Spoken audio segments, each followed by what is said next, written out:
आज हम लोग अनुसूची के बारे में पढ़ेंगे। देखिए, भारतीय संविधान में जब संविधान बनकर तैयार हुआ था तो हम एक बात आप लोग को बताए थे कि 395 अनुच्छेद रहा, ठीक? Yes sir. आज अनुसूची थी 12 और 22 भाग था, लेकिन आज जो है अब 25 भाग है। तो अब क्या है कि आज अनुसूची जब बनकर तैयार था अब 12 गो अनुसूची हो गया है। 4 गो अनुसूची क्या हुआ है कि संशोधन करके बनाया गया है। जैसे जैसे कानून की जरूरत पड़ा तैसे तैसे अनुसूची का निर्माण हुआ। शांति से समझिएगा, स्पष्ट आप लोग को आ जाएगा। तो हम लोग पहले 1 से 8 तक अनुसूची के बारे में पढ़ेंगे। अभी देखते हैं अनुसूची 1। आप संविधान के अनुच्छेद 1 उठाइए या भाग 1 उठाइए या फिर अनुसूची 1 उठाइए। इसमें सीधा सीधा कहा गया है कि भारत राज्यों का संघ है। क्या है? राज्यों का संघ है। अनुसूची 1 में क्या कहा गया है कि भारत राज्यों का संघ है। यानी कि अभी वर्तमान में देखा जाए तो जो भारत में 28 राज्य है और 8 को केंद्र शासित प्रदेश है, ये सब 36 राज्य का जिक्र कहाँ में मिलेगा? अनुसूची 1 में। क्लियर भाई? अनुसूची 1 में क्या दिया गया कि भारत के सारे राज्य, माने वर्तमान में 28 राज्य है, 8 वो केंद्र शासित प्रदेश है, सबके उल्लेख कोना में बा? अनुसूची 1 में है। बुझा रहा मिस्टर? अब देखिए अनुसूची 2 कह रहा कि भारत के संवैधानिक पद जैसे राष्ट्रपति हो गया, उपराष्ट्रपति हो गया, राज्यपाल हो गया, लोकसभा अध्यक्ष हो गया या उपाध्यक्ष हो गया, सुप्रीम कोर्ट के सारे जज हो गए, हाई कोर्ट के सारे जज हो गए, ये जितना लोग बढ़े यह लोग के वेतन, भत्ता और पेंशन का उल्लेख कौन चीज में है? अनुसूची 2 में। आराम से समझ बोलो, समझ में आ जाए। इतना तक समझ में आया? अनुसूची 2 में क्या किया गया? जितना संवैधानिक पद है, वेतन, भत्ता और पेंशन का उल्लेख अनुसूची 2 में है। तो अब प्रश्न अगर पूछ देगा कि जो भारत के राष्ट्रपति को 5 लाख वेतन दिया जाता है, एक उल्लेख कौन अनुसूची में है? अनुसूची 2 में। अनुसूची 3 क्या कहता है कि भारत के संवैधानिक पद पर विराजमान लोग जना जना लोग के नाम धैनी है, राष्ट्रपति, उपराष्ट्रपति, लोकसभा अध्यक्ष, सारा कोर्ट के जज, ये लोग के शपथ ग्रहण के उल्लेख कइल गइल बा। हाँ, क्या कहा? पहले शपथ का मतलब यहाँ पर क्या होता है कि मैं ईश्वर की शपथ लेकर, मैंने ईश्वर की शपथ लेकर मैंने अपना कर्तव्य बढ़िया से संवैधानिक पद के तरह, मैंने जिस तरह संविधान बनावल बा संविधान के अनुकूल हम कर्तव्य करेंगे, घुसखोरी नहीं करेंगे। ठीक है? अगर कब प्रश्न पूछेगा कि राष्ट्रपति या उपराष्ट्रपति या राज्यपाल शपथ लेते हैं तो किस अनुसूची के तहत? 3 में। ये तक पूछा था तो लोग पूछा था हो? ठीक बात। अब अनुसूची 4 क्या कह रहा है? अनुसूची 4 में भारत के सारे राज्य और केंद्र शासित प्रदेश, उसी को कहा जाता है संघीय प्रदेश। तो भारत के सारे राज्य के राज्यसभा प्रतिनिधित्व का उल्लेख है। क्या है? जैसे राज्यसभा सांसद राज्य से चुनकर जैसे जाते हैं, जैसे हमारे बिहार से टोटल 16 को राज्यसभा सांसद चुनकर जाते हैं, विधायक लोग चुनते हैं राज्यसभा सांसद को। बात समझ रहे? तो बिहार से अगर 16 को राज्यसभा सांसद चुनकर जाते हैं तो प्रतिनिधित्व तो बिहार का करेगा केंद्र सरकार में बैठकर। तो ये अनुसूची 4 में है। और दिल्ली और पुदुचेरी 2 ऐसे केंद्र शासित प्रदेश हैं जहां पर विधानसभा है। तो ओजो के लोग चुन के जो हम राज्यसभा में, इतना बुझाता मैंने राज्यसभा के प्रतिनिधित्व को उल्लेख कौन अनुसूची में बात? अगला कहा गया है कि अनुसूची 5 माने एससी या एसटी माने अनुसूचित जाति एवं अनुसूचित जनजाति के लिए विशेष कानून और विशेष प्रशासन नियंत्रण की बात कही गई है। माने एससी एसटी के अलग देखबलो की कोर्ट होखेला। एससी एसटी कोर्ट सुनने होंगे। तो अनुसूची 5 के तहत प्रावधान किया गया है। बात अनुसूचित जाति एवं जनजाति, बात समझ रहे? तो उन सारे लोगों के स्पेशल प्रावधान किया गया। प्रशासनिक प्रावधान किस अनुसूची के तहत? 5 में। अनुसूची 6 में भारत के केवल 4 गो जनजाति, असम, मेघालय, मिजोरम और त्रिपुरा। असम, मेघालय, मिजोरम और त्रिपुरा, एक जगह भारी मात्रा में जनजाति रहे लोग। तो भारत के 4 राज्य असम, मेघालय, मिजोरम और त्रिपुरा के जनजातियों के लिए विशेष कानून का प्रावधान किया गया है किस अनुसूची के तहत? अनुसूची 6 के तहत। ये तक स्पष्ट सब कोई के भाई तो कहल आगे बढ़ी। अब अनुसूची 7 हमारे लिए अति महत्वपूर्ण हो जाता है।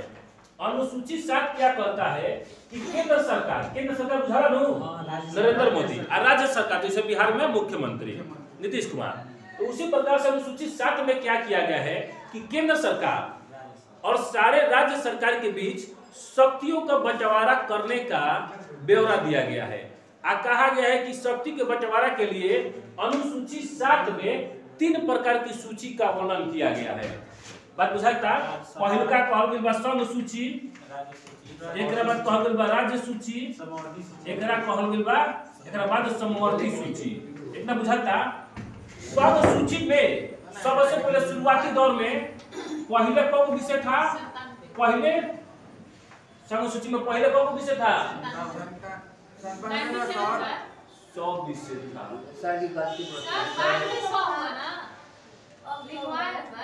मिस्टेक लिखवाते हैं। 97। अच्छा 97 विषय था और अब संघ सूची में अब विषय कब है? 100 विषय है। ठीक। राज्य सूची में पहले 66 विषय था लेकिन अब 61 विषय है।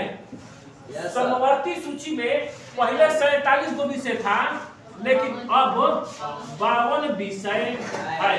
अब देखिए संघ सूची, राज्य सूची या समवर्ती सूची क्या होता है समझ लिया जाए।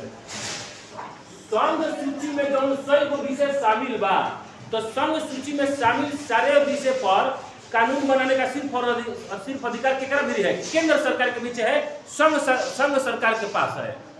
संघ का मतलब का केंद्र सरकार। बात समझ रहे हैं? तो संघ सूची में शामिल जितने विषय हैं ओकरा पे कानून बनाने का अधिकार केंद्र सरकार के पास बा। जैसे एग्जाम्पल सेना से संबंधित कानून क्या बनेला? सामने भी लगल है, नरेंद्र मोदी बनाए, केंद्र सरकार का था। रेलवे में से कोई कानून बनाना होगा, रेल विभाग, परिवहन विभाग, ये क्या बनाएगा? संघ सूची। या डाक विभाग से संबंधित कोई भी कानून बनाना होगा, केंद्र सरकार बनाएगा। अब राज्य सूची में शामिल जो 66-61 विषय है वर्तमान में, एकरा पे सिर्फ और सिर्फ कानून बनाने का अधिकार केकरा है? राज्य सरकार के पास है। जैसे स्थानीय पुलिस हो गया, ठीक ना, बिजली हो गया, बिजली राज्य सूची में आता है। बात समझ में आ गया है?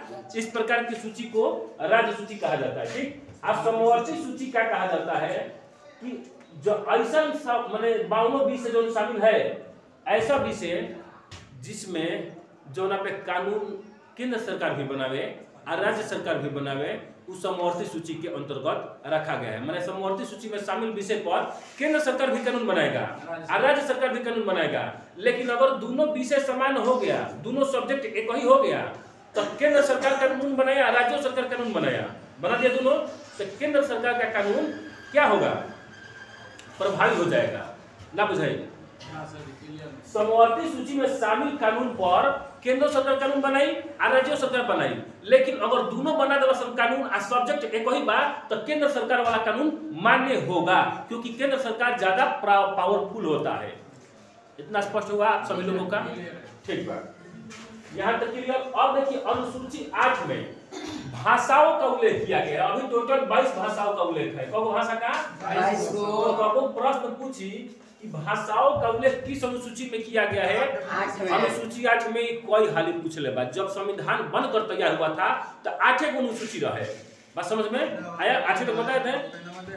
तो जब मूल संविधान बनकर तैयार था तो उस समय केवल 14 भाषा को मान्यता मिला था। बाद में संशोधन करके क्रम में 8 गो भाषा और जोड़ा गया। तो इस प्रकार से टोटल अनुसूची 8 में 22 भाषाओं का प्रयोग किया गया है, जिसमें डोगरी है, हिंदी है, संथाली है, मैथिली है, असमी है, बंगालिया है, तेलुगु है, तमिल है। बात समझ रहे हैं? इस प्रकार से टोटल 22 भाषाओं का प्रयोग किया गया है अनुसूची 8 में। रहे बच्चे है तक बुझाते हैं लोग। अब अनुसूची 9 में देखा जाए आप सभी लोग। अनुसूची 9 में क्या कहा गया है कि अनुसूची 8 तक हम पढ़े हैं कि मूल संविधान में केवल 8 अनुसूची रहे, जब 9 अनुसूची आ गए। ठीक। तो अनुसूची 9 का पहली बार गठन किया गया, निर्माण किया गया प्रथम संवैधानिक संशोधन 1951 के द्वारा। बात पूछा था प्रथम संवैधानिक संशोधन कब हुआ? 1951। तो अनुसूची 9 का निर्माण कब हुआ? प्रथम संवैधानिक संशोधन 1951 के द्वारा। अनुसूची 9 में क्या कहा गया? भूमि सुधार अधिनियम लाया गया। क्या कहा गया? भूमि सुधार एक्ट लाया गया। इसमें क्या किया गया कि अभी 1947 में देश तुरंत आजाद था, हर एक जगह रजवाड़ा व्यवस्था था, जमींदारी प्रथा थी। तो राजा सब क्या किया था? जमीन हड़प के बैठा था। और देश के विकास के लिए क्या चाहिए? जमीन चाहिए। आज 4 लेन निकले तो जमीन मिलेगा तब ना विकास होगा आगे। तो उसमें क्या किया गया कि अनुसूची 9 का निर्माण किया गया प्रथम संवैधानिक संशोधन 1951 के द्वारा। और अनुसूची 9 में क्या किया गया? प्रावधान भूमि सुधार अधिनियम लाया गया और कहा गया कि जितना भूमि बा मैं केंद्र सरकार के पास ऑटोमेटिक हो जाए।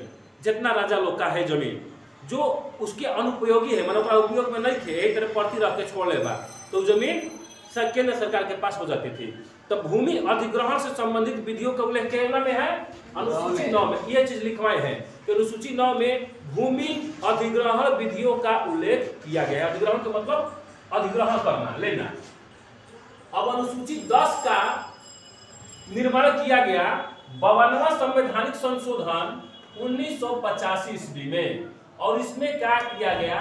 दल बदल कानून का उल्लेख किया गया। दल बदल कानून का पूछेगा तो कौन चीज में है बबुआ? 10 में। कब एक निर्माण किया गया? 52वां संवैधानिक संशोधन 1985 में। इसको क्यों लाना पड़ा?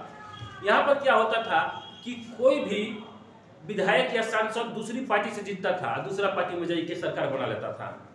बात समझ रहे हैं? तो 1985 में दल बदल कानून लाया गया। इसमें क्या कहा गया? जैसे मान लेते हैं कोई आज बीजेपी से जीता, मान लेते हैं हम ही चुनाव जीत गए बीजेपी से, आज जाए के मंत्री पद के लालच में होने से 5 करोड़ रुपया मिलल, मंत्री पद मिलल, जाए के आरजेडी में शामिल हो जाए। बात कुछ गिला, तब तक पार्टी कुछ कर नहीं कर सकत, चल गई। तो कानून बनाया गया कि अगर आप किसी अन्य पार्टी से जीतते हैं, किसी अन्य पार्टी में जाते हैं जीत कर, तो आपकी सदस्यता स्वतः रद्द हो जाएगी। स्पष्ट होता? मान लेते हैं अगर आरजेडी से खड़े होंगे, जीत गए, आज जाकर बीजेपी में घुसली, तो हमारी सदस्यता ऑटोमेटिक रद्द हो जाएगी दल बदल कानून के हिसाब से। लेकिन एक बात भी कहा गया कि अगर 1/3 सदस्य जाता रहे, 1/3 सदस्य, तब ये कानून लागू ना हो। माने 30 गो विधायक चाहे सांसद जीतलन बीजेपी से, मान लो 30 गो विधायक, आ 30 के 1/3 का होगी 10 सदस्य, माने 10 गो सांसद जाए के आरजेडी मिल जी हम, तो 10 पे कानून लागू ना हो। बुझाता? अब स्पष्ट है? स्पष्ट हुआ? हाँ। तो अब अनुसूची 10 तक पढ़ लिए। अब अनुसूची 11 में पढ़ना है हम लोगों को। अनुसूची 11 क्या कहता है कि अनुसूची 11 का निर्माण 73वां संवैधानिक संशोधन 1993 के द्वारा इसका गठन किया गया। अनुसूची 11 का गठन कब किया गया? 73वां संवैधानिक संशोधन 1993 के द्वारा। और अनुसूची 11 में क्या किया गया? पंचायती राज का उल्लेख किया गया है। कौन चीज का बबुआ? पंचायती राज का उल्लेख किया गया किस अनुसूची में? अनुसूची 11 में। बुझाता? और अनुसूची 11 में पंचायती राज के लिए टोटल 29 विषय दिया गया काम करने के लिए। क्या किया गया? पूछेगा कि पंचायती राज में कौन विषय है? 29 गो। 29 गो विषय का हो सकेला। जैसे गांव के साफ सफाई कराना एगो विषय हो गए, ठीक, गांव के कूड़ा उठवाना 2 गो, गांव की नली गली बनवाना 3 गो, एक विषय हुआ। बात समझ रहे? गांव का विकास करना, गांव के लोगों को समुचित पेयजल की व्यवस्था करना, गांव के लोगों को जागरूकता करना, गांव के लोगों को रोग मुक्त रखने का उपाय बताना। बात पूछा गिलो, एक प्रकार के पंचायती राज में 29 विषय दिखल गए। इतना स्पष्ट भाई? अब हमने के लास्ट अनुसूची पढ़ा करें जा, अनुसूची 12। अनुसूची 12 के गठन कब कइल गेल बा?